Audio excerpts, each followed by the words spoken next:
Welcome to the Athletic FC podcast with me, Ayo Akinmolere. Today, we recap on the most eyebrow-raising, tell everyone about it moment of the year.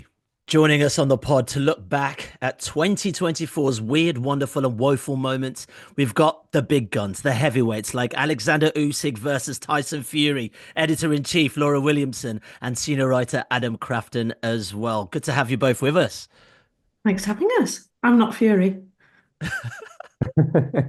Okay, that's just default Adam's Fury then. Fine, we'll start there. Beautiful. All right, it's been quite a year, guys. We've got 12 moments to get through. So let's dive in at number 12. And we're starting with the Club World Cup. Look, it's not happened yet, but in around 6 months' time, the best clubs in the world and into Miami will descend on America for the Club World Cup. Some might call it Gianni Infantino's baby. But Adam, you've been following this circus.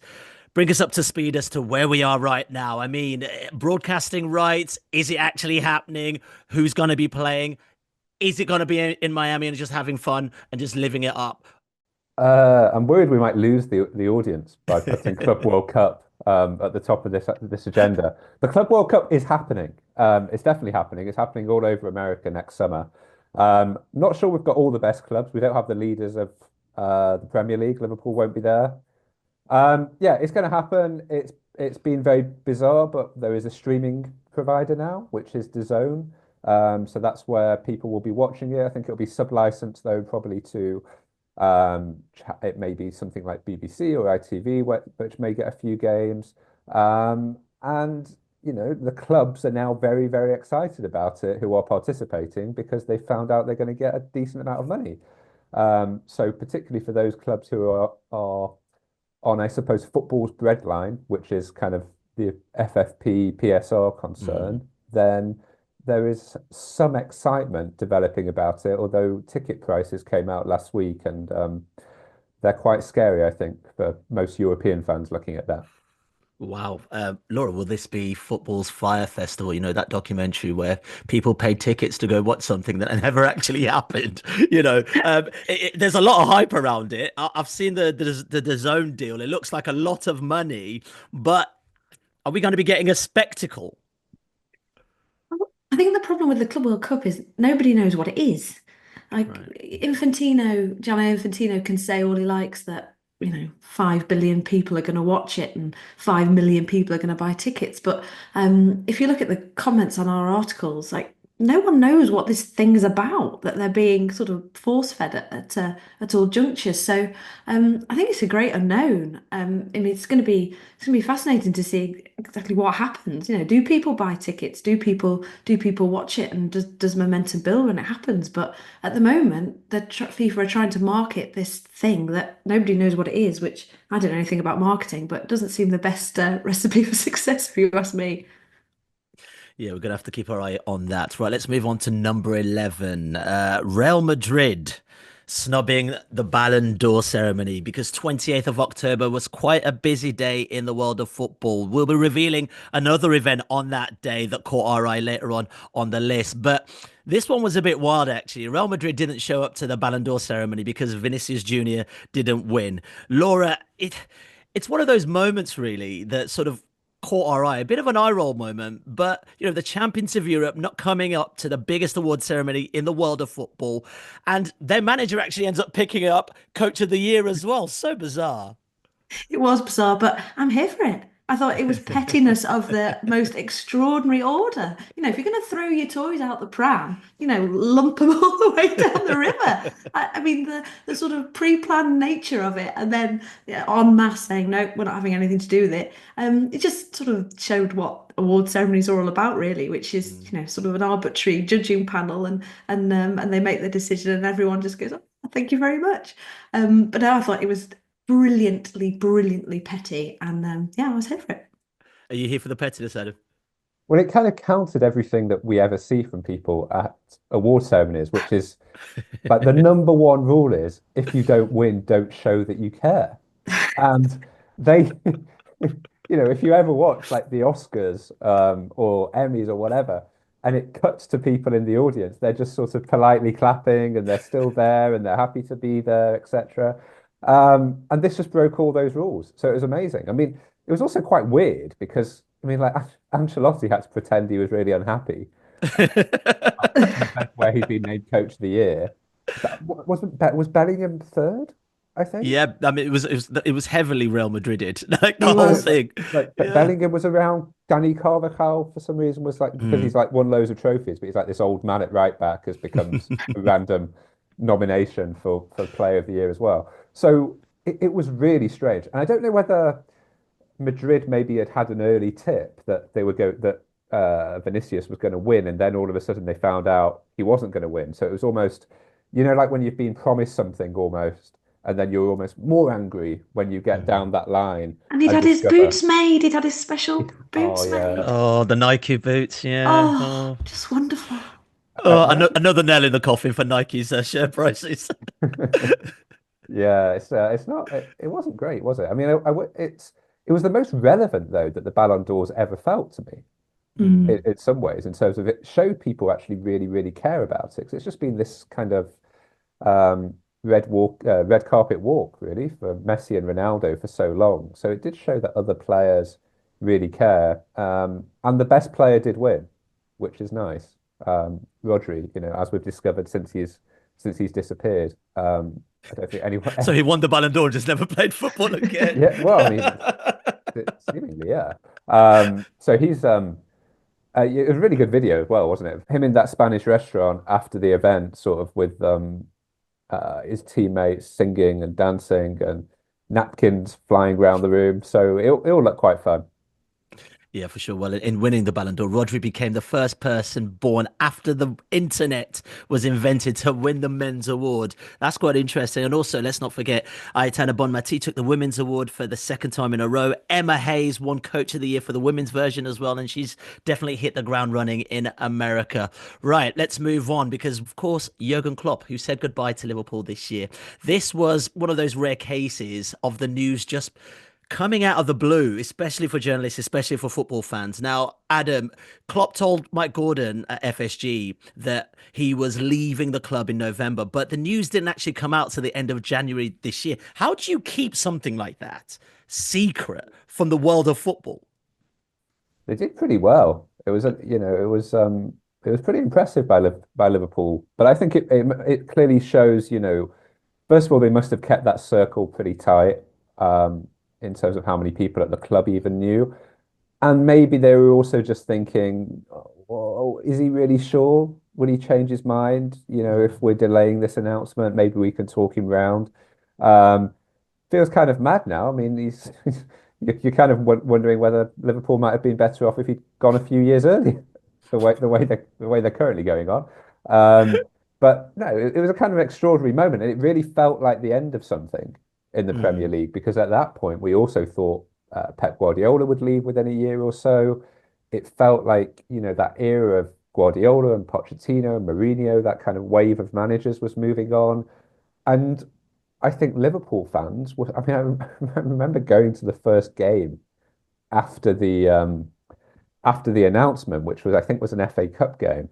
And honestly, I mean, I was speaking to supporters that day, that it was a grief-stricken city. People were in tears as you're interviewing them. And it feels quite surreal now, just because, the team basically looks the same as Liverpool did when they were at their best, maybe even slightly better, in terms of having that, you know, smart people keep saying they have more control. To me, they're just looking really fun and exciting and the same, they're scoring a lot of goals. They're now conceding quite a few as well, over the last few weeks. Um, so yeah, like one of the rare examples, I think, in sport of seeing a great manager leave and nothing really change at the club. I mm. mean, the squad's not changed. The way the team plays hasn't changed dramatically. So it's been quite hard to get your head round, I think, for many people this season, both supporters of Liverpool who were fearing a drop off and supporters of rival teams who were praying for a drop off. The last thing that Manchester United fans wanted at the end of 2024 was another year of fearing Liverpool were about to do a quadruple. But here we are.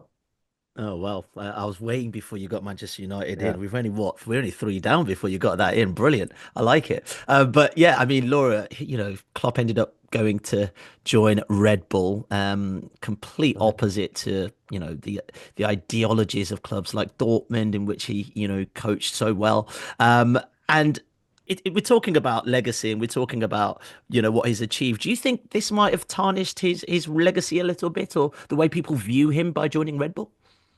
I think it certainly has in Germany.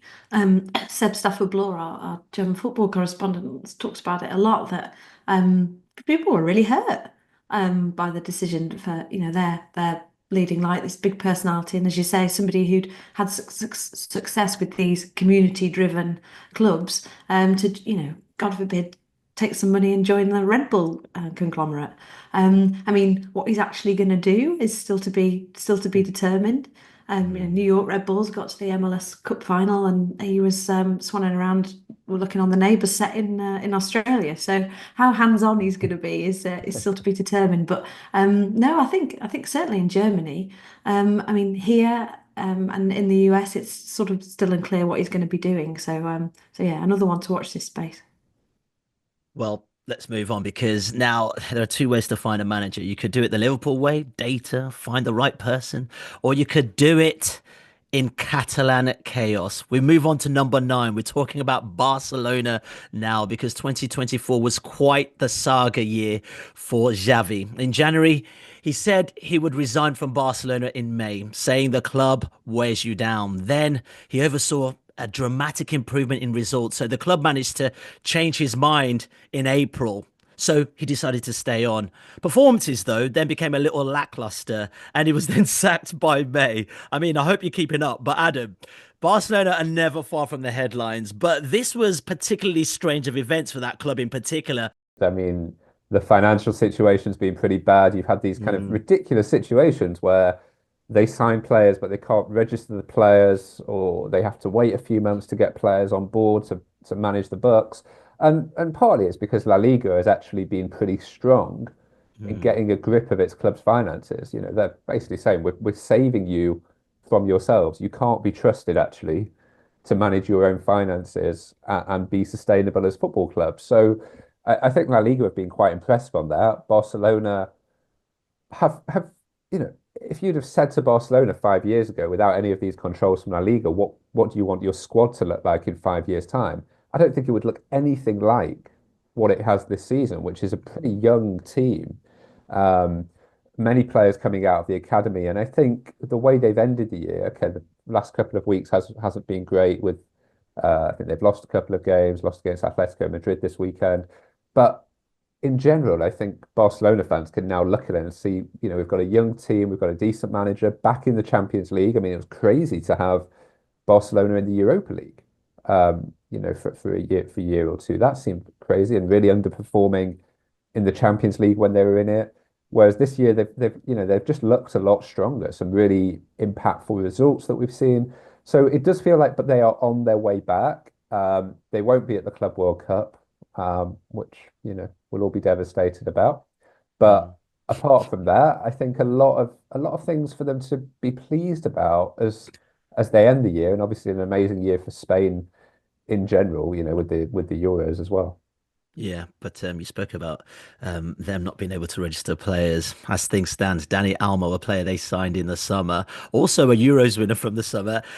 They initially struggled to register him at the beginning. They registered him in the end. He's managed to score 6 goals and has 1 assist in all competitions. Well, right now, as things stand, he's not eligible to play for Barca for the start of next year. So there's a big chance that you have Danny Olmo, a top player they've just signed, leave on a free transfer. Definitely one to watch for sure. Right, let's get back to this. Number eight. Let's talk about Mauricio Pochettino. In many ways, this was the year for Pochettino. Many of us were so surprised that Chelsea decided not to continue with him, given how they had ended the season of 23-24. How wrong they were, I guess. But then he became US men's national team head coach. That definitely wasn't something we saw coming. Laura, this one was interesting. How on earth were the USA able to poach Poch? Very nicely done. I think there were a lot of steak dinners and bottles of red wine in restaurants from Adam's reporting and Bolton Oreo's pieces. I think it felt like after Greg Berhalter and a review and then a decision to reappoint Mm. him, and then Copa America was just dull from a US perspective. Like the team didn't fire, the press conferences were boring. It was like, come on, guys, in 2 years we've got a World Cup on home soil here. We've got to have a bit of razzmatazz. And so it sparked a complete change of direction. And Poch, among others, there were conversations with other very high profile managers, but Poch was their man and they got it over the line. And you can see why, as an established manager, a name, the ability to converse in Spanish and engage the big Hispanic audience in the US.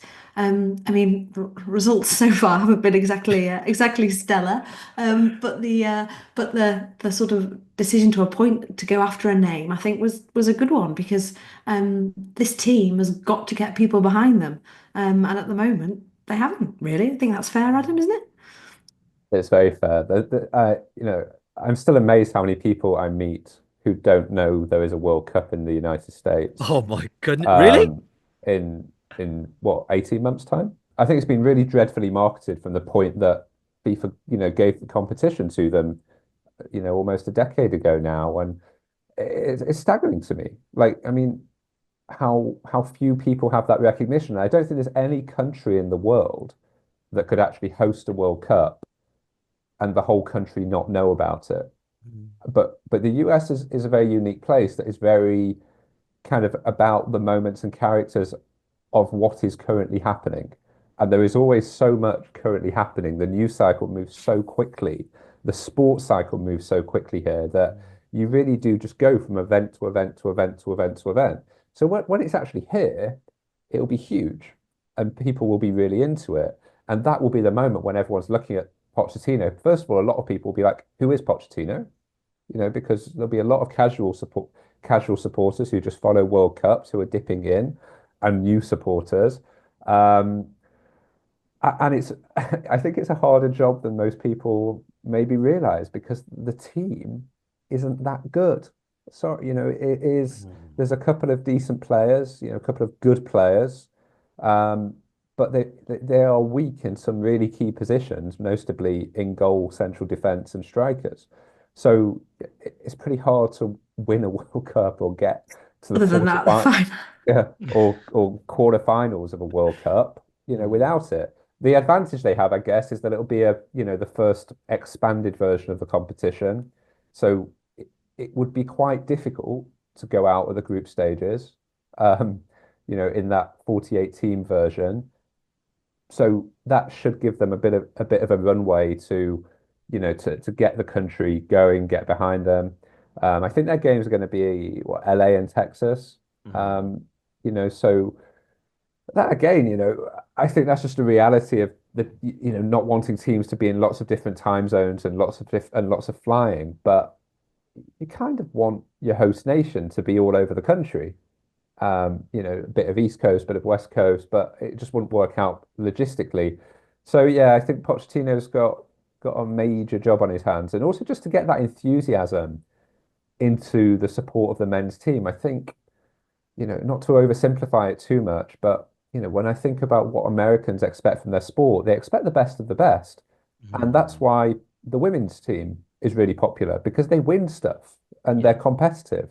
Whereas the men's team, it's been pretty underwhelming. And you see that if you just look at the attendances of the games they play at home in the United States are so poor, like relative to what we see from other nations around the world and relative to the amount of people in the United States. There was a game in Kansas earlier this year where they got less that weekend than the Kansas current women's side, right? It was like something like 10, 11,000 playing on the same night. They weren't even the most popular game in Kansas that night. So there's a lot of work to do to make the team more popular. Let's stay with the international managers because it wasn't just the Americans making unexpected appointments. In at number seven, shock horror, England hire a German. I say it like that because I personally have no issue with it, but some tabloids here in the UK were absolutely outraged. This was the year that Gareth Southgate departed after leading England to within touching distance of a major trophy. Next to Sir Alf Ramsey, who won the 1966 World Cup, you could say he's the second most successful England manager. Anyway, in his place comes Thomas Tuchel. Laura, this is another story that definitely had very different reactions to it. Let's just say that. It was surprising for me that Thomas Tuchel took the job, but from your perspective, what did you think of the appointment? But also, does a manager have to be English to coach England? No, no, no, no, no, no. Last I noticed, he can't play up front. It doesn't matter. You look at somebody like Serena Wiegman with the women's Mm, side, done great things, and also, her Dutchness is celebrated in a way for bringing something different. I mean, everyone lost their minds over it. I mean, there is a very sort of sensible argument to be had about why isn't there an English candidate that mm, was popular enough and successful enough and all the rest of it. But that's not what people were debating. It was like, he's German, that's outrage. It's remarkable. And I think to be honest, the part of the venom in the media was because so many people got wrong-footed by the appointment mm. that there was all that nonsense with Carsley saying, "Oh, I'm in for it, I'm not in for it, I don't want to be in for it, I've never been in for it," over the international break. And then there was this sort of narrative that the FA weren't doing anything, as if they'd just sort of sat there since Southgate resigned. And then some Tuchel stories sort of broke on the Friday in Germany and didn't really get followed up. And then suddenly, wham bam, Tuesday, here's your man. But actually, he's not yet because he's not starting till January. So we're just going to have this really dreadful November international break where everyone's like, what's he doing? Where is he? Um, but yeah, I mean, everyone lost their minds. But I think it's again really, really interesting. See what he can do. He's unproven international football, and but again, like the idea of having a name and somebody to either get behind or criticize, depending on your political point of view. I think it's really interesting. Yeah, for sure. Right, let's move on because we've mentioned the World Cup a fair bit. Let's actually talk about the World Cup now because at number six, and this is a serious one, and we've just done a podcast very recently on it. It's Saudi Arabia getting the World Cup. Saudi Arabia wants to bring mega events, wants to bring sports, entertainment, leisure events to the kingdom. It says it's doing this because it needs to diversify the economy, which is absolutely true and has been true for decades. It's a one-trick pony. It's an amazing pony, oil, but it has kind of got Saudi Arabia quite a long way. It's now a G20 nation, but it's kind of plateaued in terms of, how that economic success has spread through the country. I think MBS, the Crown Prince, Mohammed bin Salman, knows that. He knows he must diversify the economy. He must find work and things to do for his growing and quite young population. It's about 35 million plus now. So that's why they're doing this. Why they've got it, well, now we get into how we feel about FIFA and how we feel about the way the world works. And let's be honest, none of it's good. That was Matt Slater on this very podcast talking about why Saudi Arabia want and need a World Cup. Now, you remember that Saudi Arabia was given the hosting rights to the 2034 Men's World Cup, literally clapped in, and they now have less than 10 years to build 11 stadiums so they can host it. Adam, what are your thoughts on Saudi Arabia hosting the Men's World Cup in 2034? I think we all knew it was going to happen, right? For quite a long time now. We see lots and lots of sport and entertainment events take place there. I don't think it seems that unusual, to be honest, at this point. I think the way FIFA did it is probably the bit that most people have been annoyed by, just because, if you think back to, when FIFA basically was in meltdown, host Sepp Blatter and all the allegations, FBI investigations that came into it. The feeling then was, oh, FIFA's going to change. It's going to be, a different organization. There's going to be transparency. There's going to be better governance. And then really, this has just felt like a stitch up, right? The way that they did the 2031, bringing in, most of the world, three different continents, six different countries, which kind of just because of this rule that you can't have a World Cup in the same confederation the next time round or two times round, it meant that it was basically a clear run Mm. for the Saudis to be given the tournament. So the way I felt about it is far more actually about the way that FIFA did it rather than the idea of, Saudi itself hosting a World Cup because, once Qatar's happened, it's a bit like when people say, oh, how can Saudis own Newcastle? Well, again, like once Man City have been allowed, then Newcastle have to be allowed. And in the same way as, once Qatar's done it, then Saudi's going to have it. And I just don't think there's anything hugely surprising about that. I think, clearly the stadiums are going to be a huge issue. You wonder, you fear how that's going to happen. The stadiums Mm. that need to be built, the conditions that they're going to be built into for workers. But I think a lot of people have a level of fatigue really around a discussion that it's felt like we've had for, over a decade now, Mm. rightly or wrongly. That's kind of my feeling about it. It's almost like, yeah, well, they've won. Like, Mm. and maybe that's not what people necessarily want to hear, but you know, the money has talked emphatically. Yeah, I mean, Laura, the money has talked emphatically, but we are still talking about football. Money talks a lot when you want to do something, right?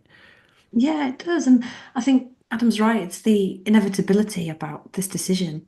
And we can hear it in Matt Slater's voice, the sort of resignation that for another decade, another 10 years, I'm going to have to keep talking about all these really important things, human rights, workers' rights, women's rights, and how that fits in with football. And it sort of comes back to like what do you want your World Cup to be? Like, actually, do you want to go and grow the game, or do you want to take it to somewhere exciting and different? I mean, what about a World Cup in China, a World Cup in India? That feels further away than it ever has, actually, Mm. because it's like we've got this realization that hosting global sporting events like World Cups and Olympics costs a lot of money, and people have other priorities. So therefore, it goes to countries like Saudi Arabia. And I mean, personally, pretty gutted, to be honest, that I was in Qatar with Adam and Abby who's producing this podcast, and it wasn't the best World Cup ever. It was like a World Cup in somebody's backyard. And yes, everything worked, and the few people that went had a nice time and were made welcome and all the rest of it, but there was no buzz, there was no sort of learning, there was no perspective shared. It was just like being in Disneyland for a month and then off you go again. Um, and also, the idea of again being a woman covering it in 10 years' time doesn't exactly fill me with glee. But it comes back to that inevitability and resignation, and that's where we are, and that's where FIFA are, quite pertinently. Yeah, Adam, something Matt also spoke about was how visibly he saw things were changing and how visibly this World Cup is being used as a way for Saudi Arabia to try and shed its previous images anyway. Do you think that football can do that for a country as part of a catalyst for change? No. Well, Nah, be honest. no, no. So what? I think there's two different things going on, right? Mm. For sure, there are. If you compare, I have friends in Saudi Arabia who tell me, when they who are kind of around my age, when they're Mm. saying 20 years ago when I was growing up, things like playing music in the car, you'd have the religious police onto you. There'd Mm. be curfews about when you could play football in the street at night, right? That sort of stuff, thankfully, has changed and is evolving. You go to many of these kind of global events now in Saudi, you will see women working there. I mean, we're talking about like some bare minimum Mm. stuff here, right? We're like giving people a round of applause because women are allowed to work. Um, so yes, there is change for sure. I don't really see that that's about football, though. I Okay. don't really see that, football is this thing that's going to change the world. It's one of those things that could change, but I don't see it as a catalyst per se. And the reason I don't see it as a catalyst is because the key stakeholders, worst word in sport, stakeholder, um, like FIFA, are so set on basically sucking up to anyone who is doing organizing for them Mm, rather than actually trying to be with them really on that journey and being a strong voice in that room. It's so you can see it already. This is going to be the greatest World Cup ever. Thank you so much, MBS. Thank you, thank you, thank you, thank you, thank you. Rather than we're taking this really prestigious tournament to you because we believe in the power of sport for change. Here are the 4 or 5 things that we are absolutely set on making sure happen as part of this World Cup. Here are our red lines. Here's what needs to happen. But they won't do that because that's not Infantino's personality. And we saw it in, the report that was commissioned about the bidding process for the World Cup, where they basically just removed anything that might impact the Saudis, right? So you had this kind of ridiculous report where they were taking out things that you would ordinarily put to the test in a bidding process around human rights or workers' rights or the right to expression or the right to mm. organize. And they were just taking that, they just weren't included in the report. So that I think is what is concerning a lot of the human rights organizations, 10 years out from the tournament. Yeah, Laura, this idea that a World Cup comes in and helps reshape the football infrastructure in a country, it's a tricky one. I look at South Africa. I don't know if that helped create a greater football infrastructure in the country. I look at various other countries in many respects. Should we just admit the truth and say it goes to the highest bidder at this point? Because that's what it looks like is happening. Yeah, I think we should. And to say that it's a month-long wonderful spectacle, and then on we go. Like I'd love to say that, the power of sport, which is something that being now I really genuinely believe in, Mm, can transform a country. But you're talking about stadiums that people file into and then file out of, and hopefully spend mm. as much money as they can while they're there. Let's get into Adam's favourite subject. We've got there finally. Number 5, Manchester United. Eric Ten Hag. Should he have stayed? Should he have gone? Do Ineos know what on earth is going on right now? These are all the questions that Manchester United fans have been asking, and us too. So, despite a season which saw the club finish 8th, the lowest since 89-90 season, in which they conceded 58 goals, they were bottom of the Champions League group, 15 goals conceded, and managed to lose a match they were leading in the 100th minute. That was to Chelsea. With all those taken into account, Adam, why was the FA Cup enough to convince Sir Jim Radcliffe that Eric Ten Hag was indeed the man for the job? Well, now it looks ridiculous. I think at the time they'd beaten. I mean, again, now it looks ridiculous to say that beating Man City is enough to keep your job. I mean, everyone would keep their job at the current rate. But at the time, they beat Man City, and I think people thought, he'd had a tough year. The injuries were difficult. There'd been off the pitch stuff. There'd been a takeover. He'd won 2 trophies in 2 seasons. You could see the argument starts to develop. I mean, they also spoke to pretty much every other manager in the world Mhm. before giving him that contract, which further damaged his credibility, really, because if you're sure on someone, you don't go around checking with everyone else first. So that's why they did it. It's obviously gone absolutely terribly. Um, and you can call it an initial kind of rookie mistake from a new owner. It's not unusual to see new ownership struggle with the first decisions that are made. But actually, for the knock-on impact it's had on this season, I mean, Man United look incredibly unlikely to get into the Champions League. It's going to have a real impact probably on the first 5 years now of their ownership because 2 years out of the Champions League, there's a big financial impact on that. That's the point where their Adidas contract starts to reduce when you Mm. spend more than a year out of the Champions League. So lots and lots of challenges I think that are going to come out of it. And it's if you I think if you're a Man United fan, you kind of want to be optimistic because you've got this kind of new ownership, but not really a new ownership. You've got a new manager who's, so far very, very good to listen to, in Ruben Amorim, less good to watch his team play, so far, to be honest. And I think, yesterday's defeat against Bournemouth was one of those that was, I think, very, very sobering. For fans, it was like, God, you've lost at home to Bournemouth 3-0 2 years in a row. That's not a freak. That's just who you are at this point. Yeah, I mean the initial Happy New reaction. Year. I'm gonna say the initial reactions though, when Ten Hag was staying on seemed very positive. I think the most liked comments on David Ornstein's story was always the right choice. Let's move on. But then in October, Laura, things hadn't improved, and I guess it was an eventual goodbye. What did you think of that? Did they hang on too long? Should they have made a decision much earlier? Was the writing Oh, on the wall all along? definitely, definitely. And like as Adam says, you can't publicly court other people and then say, "Oh, actually, you were the right man all along." It just felt like every game they were on the verge of crisis. Another defeat. Is he going to go? Is he going to go? When Barada and Ashworth did their briefing and there wasn't, sort of any public backing for him, it felt inevitable. So, yeah, when the axe finally fell and the Athletic broke the news, it felt like it should have happened in May, to be honest.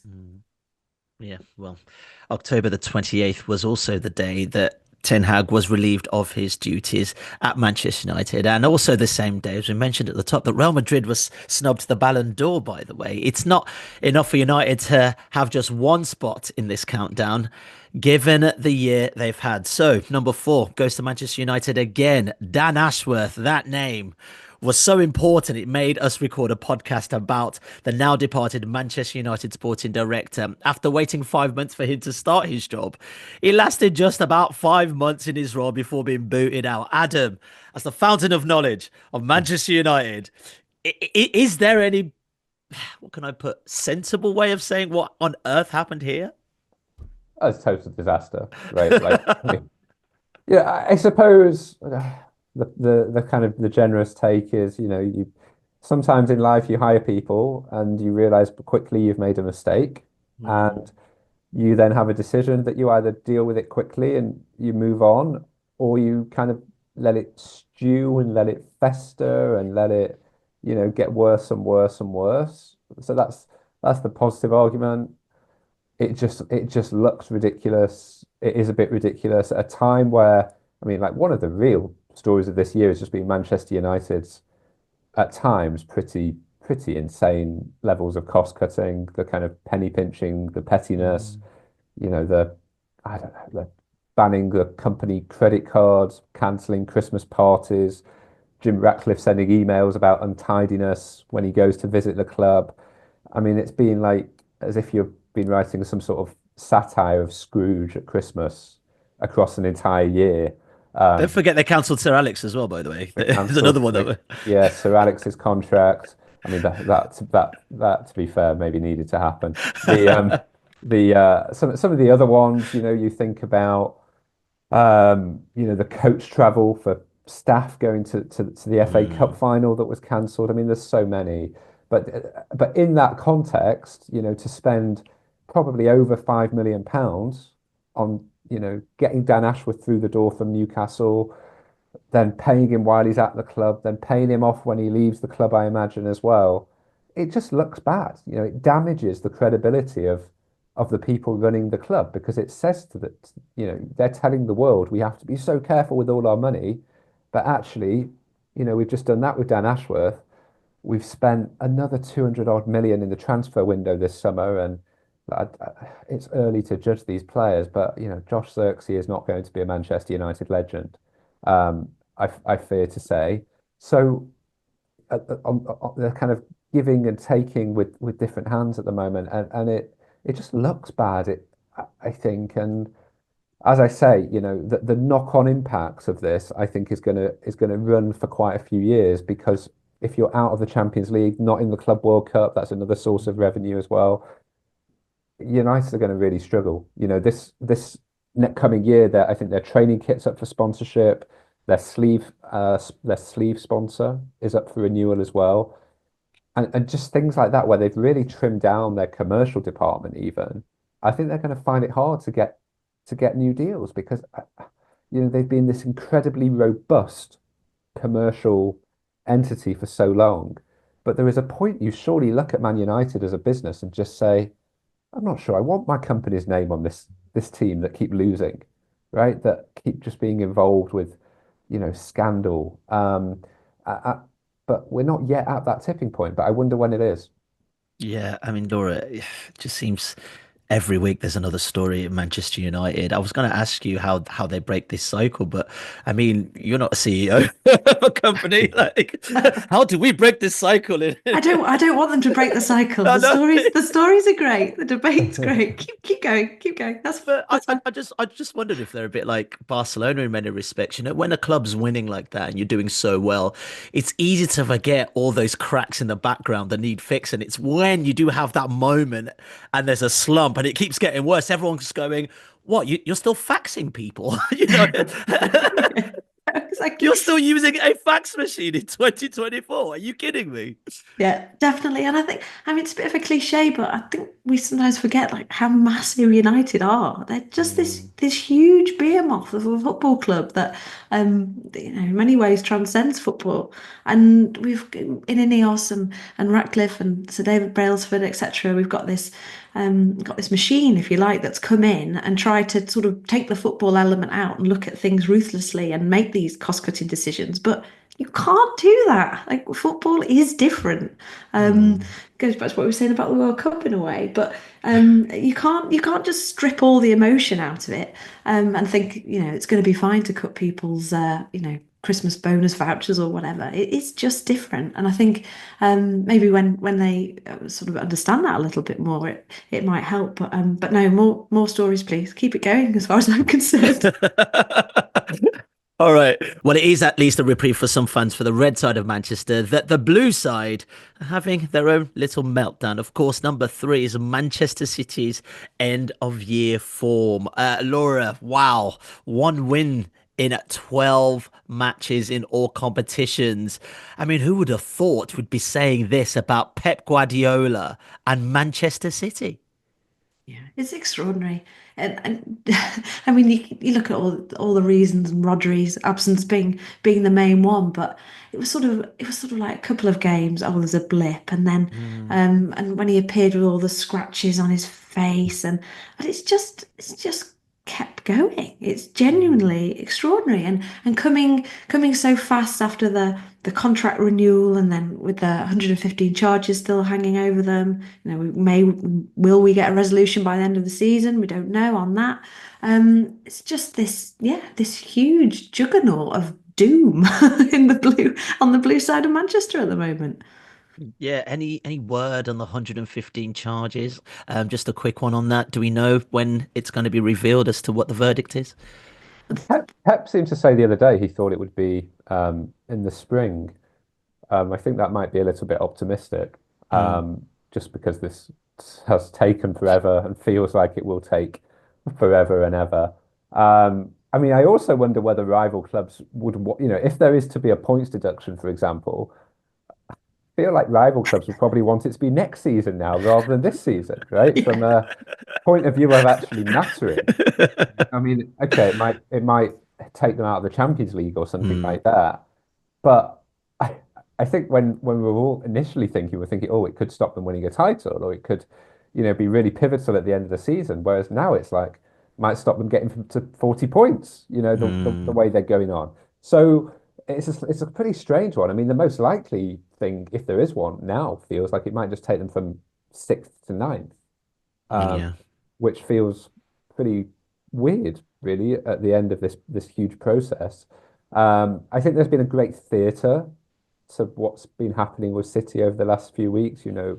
As Laura says, around just watching Pep has become really kind of compelling viewing. You've gone from this team that had really no jeopardy. They were the team, Mm. they'd like not lost in 35 games. I almost reached the point with City where if they're playing, I don't know, at home against a team in the middle of the table, you almost just don't switch on because you know what's going to happen. You know they're going to win 2-0, 3-0. You know Haaland's going to score. You've seen the game 50 times already. So to go from that to, I mean, it's pretty weird. I mean, I now wake up on a Saturday morning in the States and City are already losing at 8 a.m., right? Like that's what happened this weekend. And there's another game on Boxing Day where I think there are 7:30 a.m. kickoff here, and Mm. it's like, oh God, I better get up at 7:30 because you're not quite sure what's going to happen with Manchester City. I'm kind of glad it's happened in that, for so long we've said what would happen if Pep went to a team where not everything's easy and not everything's straightforward. Mm. Actually, I think what we're seeing at the moment is it was never easy. It was never easy. You made it look easy. And now it's, can you go and do it again? And if he does, if he goes and wins the Champions League in the second half of the season, it will look, like the most extraordinary achievement. Yeah, well, plenty more on City's downturn as we recorded a podcast on it actually last week with Sam Lee and Rory Smith. Make sure you check that out. Now, the next story, which makes second spot, has garnered so many clicks on The Athletic. We just had to talk about it.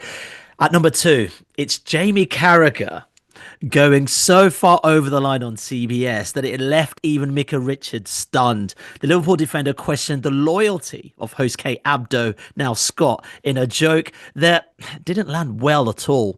But don't worry, we're not going to ask either of you two what you thought of the joke, but the CBS show, this show goes viral every week. People on social media just flock to the clips of Thierry Henry, Carragher, Richards, and also Scott interacting together in the studio. Adam, you're in America. I personally think this show has been a global stroke of genius in the fact that obviously no one really watches the football they're talking about, but they just see these small clips, which technically grows the audience of that platform. What is the view on that CBS show in America? Are people talking about it in the same way as I perceive they are from the online status? Uh, I don't know. I've never been like out on a Saturday night and people are bringing up the CBS show. It's a strange thing in that you have to remember this is the middle of the afternoon, Mm. but for most people, or early afternoon if you're West Coast. So it's a strange concept in that sense. I mean, I suppose what they do get is like kids coming home from school and they'll get, the second half of the Champions League. You get a lot of people, I think, double screening at work. They'll have a screen open with the Champions League, particularly the latter stages.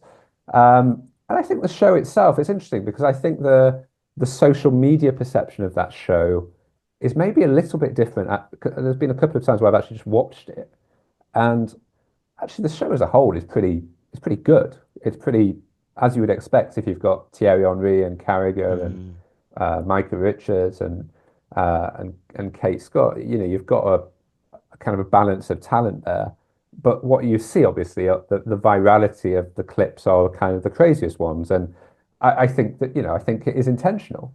I think they want to be talked about. I think they've taken inspiration from on the CBS platform from some of the other shows that have been big in the States, particularly around NBA and baseball over the years. Um, so it's look, I think it has a far bigger impact than TNT's coverage. You Mm. know, I think TNT should be pretty concerned that on Champions League nights you have people in the UK talking about clips from the US. That's pretty strange. That in a way that would never really happen with Robbie Mustoe and Robbie Earle Mm. on NBC compared to the way that Sky do the Premier League. So I think there's a big impact in that. I'd also just say on that Carragher clip, it was really fascinating the way it was subsequently handled. I think this is the next night, Kate Scott kind of took grip of it on air in a way that we don't really see with these scandals. They tend to be things that companies issue statements about and things Mm. like that. And actually, she just sort of went on air and took the piss right out of Carragher, called him, the annoying younger brother. Whether that was, enough, for everyone watching, I don't know. But you kind of watched it and you kind of listened to it and you thought, yeah, that's a pretty impressive way to handle a situation that was blowing up. It kind of diffused it almost immediately. All right, let's leave Carragher and his mates to their terrible jokes and get to number one, because there really is only one moment this year that truly had football fans baffled, wondering if it was actually really a deep fake. It is, of course, number one. And to introduce it, our number one moment, I'm going to turn to Ian McIntosh on the Daily Football Briefing to reenact the viral moment in a family-friendly way. So, an apparently well-lubricated person asks the individual what he thinks of Liverpool. Liverpool was silly. Jurgen Klopp is a kitten, says the individual. When asked for clarification, the individual says, aside from having a right pop at me when I ref them against Burnley in lockdown, then he accused me of lying, and then just had a right fluffy pop at me. I've got no interest in speaking to someone who's fluffy arrogant, so I do my best not to speak to him. My God, the German kitten. Fluff me. And at this point, the person conducting the interview wraps it all up by saying, long story short, Jurgen Klopp's a kitten, Liverpool are all fluffy beanbags, and we hate Scousers. Our second video has also been released, in which the individual and our lubricated interviewer ask for it not to be shared. He's a Premier League referee. Let's not ruin his career. Oh dear. If that really is David Coote, he's a very silly fluffy kitten. And as it turns out, that really was David Coote. Now, this was the video of the now former Premier League referee David Coote complaining his utter distaste for Jurgen Klopp and Liverpool. Well, it was a career ruined because 2 days later, Coote was hit by more allegations. The Sun, a British newspaper, published a video which showed someone they alleged was Coote sniffing white powder through a rolled up US banknote. They said the video was from July the 6th, the day after the Euro 2024 quarter-final between France and Portugal in Hamburg, where Coote was the assistant VAR. Now, The Athletic never verified this video, but the PGMOL did say that the cumulation of the two videos was enough to make Coote's position untenable.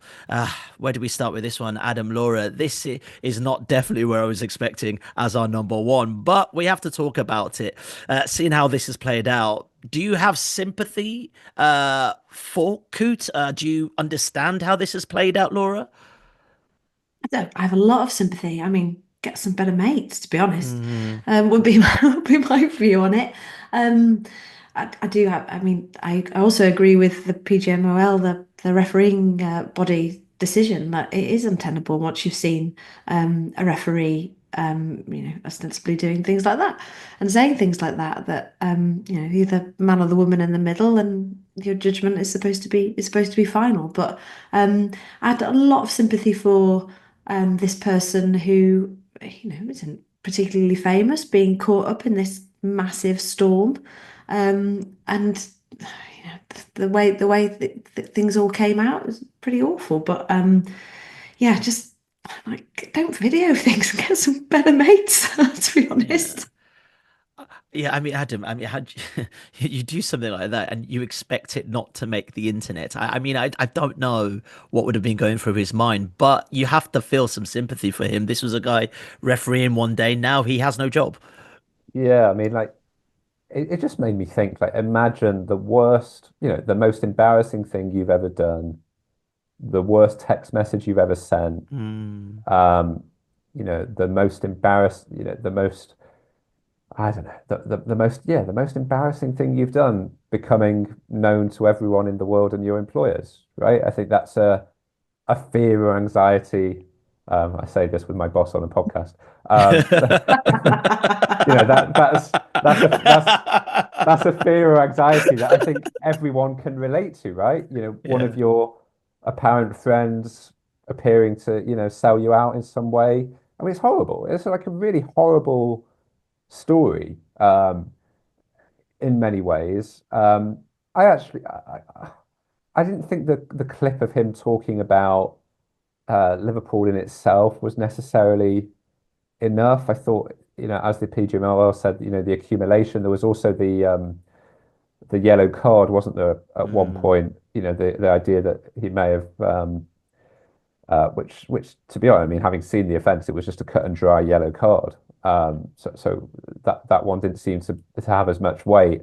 But I think the videos combined, I think it just left him in a position where actually, if he was refereeing, it would probably be so unpleasant for him and so difficult for him, with everyone knowing that. I mean, I do wonder if you could go and referee in a different country.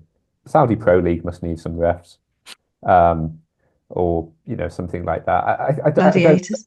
Gladiators. Gladiators. No, you can't. Can you imagine if the BBC hired David Coote? It's almost impossible for the BBC to go down that line. If New Gary audiences, Lineker, Adam. New audiences. You never know. if Gary Lineker's too toxic now, then God help David Coote.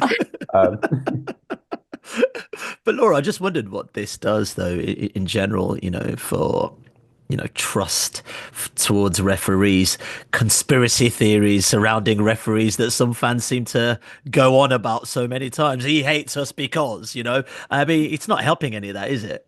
No, I mean, any excuse to have a go at referees and people will take it. But I mean, it's an odd profession to do. This sort of travelling band of. I know you used to be a referee, Adam. So sorry.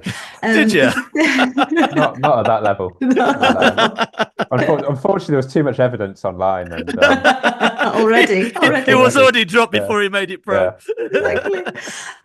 But this travelling band of people who rock up and then have such big decisions to make in the eyes of football fans. So it doesn't help. But I think the way it has been dealt with, I think has been pretty good. And just obviously concerned for him and his well-being, because it's the last thing you want to be as a referee is the centre of the story. For sure. Well, I think on that note, we've summed up our year. Let us know your thoughts, your disagreements. Stick them in a 5-star review. It's Christmas after all. Comment on YouTube or Spotify. But hopefully we have put you in a festive mood and you're not dreaming of a white Christmas. Not like that. Laura, Adam, thank you so much for your time. It was an absolute joy to have you on the pod. Thank you all for listening today and also this whole year. It has been an absolute pleasure presenting the podcast. We'll be back on Friday for the weekend preview. Have a good break. If you want to watch more episodes of the show, please subscribe to the channel. We'll be joined by the likes of David Ornstein, Matt Slater, Adam Crafton, Carl Anker, and plenty more through the season. If you'd like to listen to the episodes in full in audio form, search The Athletic FC wherever you get your podcasts from.